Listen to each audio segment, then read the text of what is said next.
Welcome to TradeTheNBA.com. This is John's Reporters for the 24th.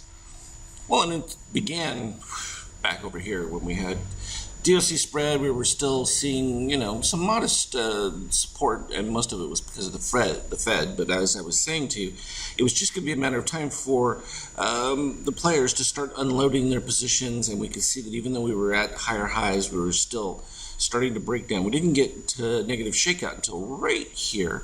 And that happened a few days ago. And then we started to see a bit more of a breakdown. And of course, with the amount of liquidity being provided, we were still getting popped back up. That started to break down completely on Friday and this is playing out exactly as expected with the coronavirus situation. We knew that the numbers coming out of China were suspect, but we were waiting to see what the exponential growth rate would be outside of China. We got a picture of that on the ship in Japan.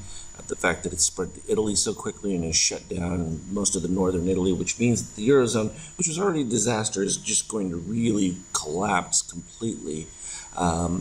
There's already panic in big cities like Milan and that. So that kind of spread, and we already talked about this earlier, the contagion aspect was going to limit supply chains, and that is going to impact growth worldwide. There's just no ifs, ands, or buts about it, and it was just a question before, when will the market recognize it?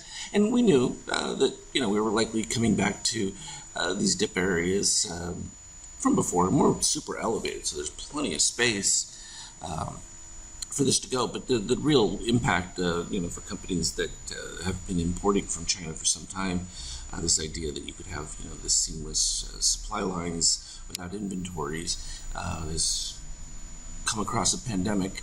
They'll call it a one-off event, but everyone's been talking about the idea of a pandemic for decades. It was just a matter of time before it actually manifested itself. And of course now the Chinese have recognized that it didn't come from the food market, but they're not really saying exactly. And then they just decided that they would issue new statements on the protocols for their biolab. So you could draw your own conclusions there. It's kind of a moot point because it's out, it's coming. It's just a question of can they contain it? And as I was telling my girls, and that it's really not about stopping it because you're not going to stop it. What you really want to do is just limit the amount of spread so that your health services can support the number of really sick patients, which is still going to be a small percentage of those that get sick with it. The real question, like here in Italy, we've seen an exponential growth rate, but that's a little misleading because 3 days ago you had one case and now it's 150 and growing, by leaps and bounds, and that's just because people are getting tested. It's already been there. The question would be going forward once you get to your 500,000 cases, how fast it's growing from there. And it's a tough one because now that we're in a Western country, at least we'll be able to rely on some of the numbers a little bit more directly because a lot of the numbers coming out of Southeast Asia, even from other countries, Cambodia, China, Indonesia, have been suspect as beds because we don't know if they've had adequate testing and or if they really want to limit the damage because, again, these are economies that are going to be destroyed on this, and that is the real takeaway from this because once things shut down, they've already closed international schools in Milan and there's no virus anywhere near it. And the same with Milan, the shopping centers have been wiped out of food, and it's still quite a distance, from there. But the fleeing aspect of people wanting to go to their other homes and things like that—that's what's going to spread things and make it go quicker. So we'll see if that transitions itself to America or not. But we'll see about the rest of Europe and whether or not it begins to go from there. So the NQ, likewise, was much cleaner DOC spread. This was such a nice one because it was just so clean and boom. And now we've filled back almost this positive extreme. Got a little more ways to go. So that would be my guesstimation. Target range would be the low of this positive extreme. For now, at least, it's right around the 9,000 range, 9,000 and change. From a Eurozone standpoint, there you go. They tried to make a little dead cat bounce rally, but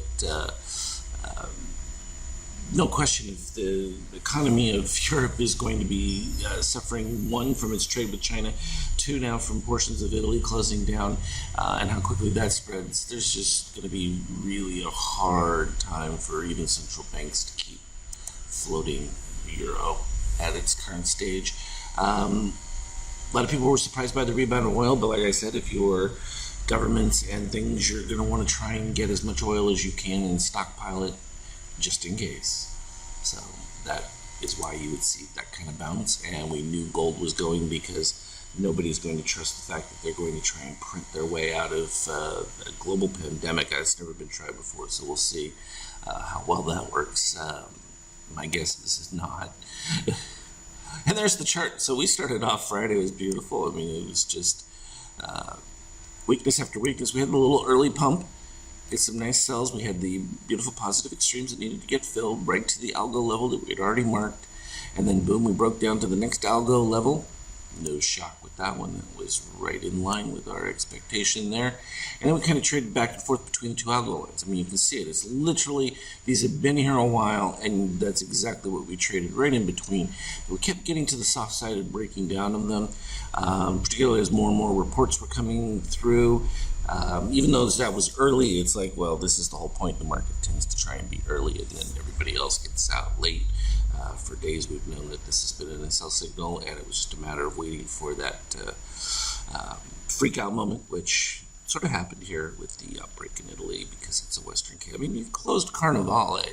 That doesn't happen in Venice, not for 150 some years. So that was during the revolution that led to the establishment of the Republic. So it's kind of extreme, but it just lets you know that governments clearly have some additional detail about the significance of this illness, and they're not sharing everything completely, but they're certainly reacting in a much more stringent way because every train station and public spot has got monitors with thermometer testers, so they're taking it seriously.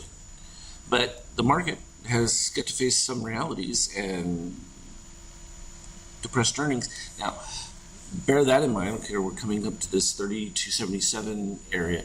Even with that reality, you do have a new multiple given the fact of exponential growth that's taking place in America. And the fact that this hasn't hit, will it be enough to contain it? Potentially, but when we start seeing significant supply train disruptions and plants not being able to stay open because they don't have parts or whatever, then we would have an expectation that we're going to get a more significant correction in the market. You just have to buy your time, play it as it goes, and let it unfold. But for now, that's still short, not changing. It's some deep hemorrhage. Pre-market, they're going to try and bounce it back up, and probably fill it up to just make it look like, it was an overreaction of panic, and they'll try and bring it back up into that. We'll see where the 50% Morganacci is by then, but that would be the expectation. They'll try to. The question will be how much extra fear is there over the exuberance of trying to pretend that there's not anything to be concerned about.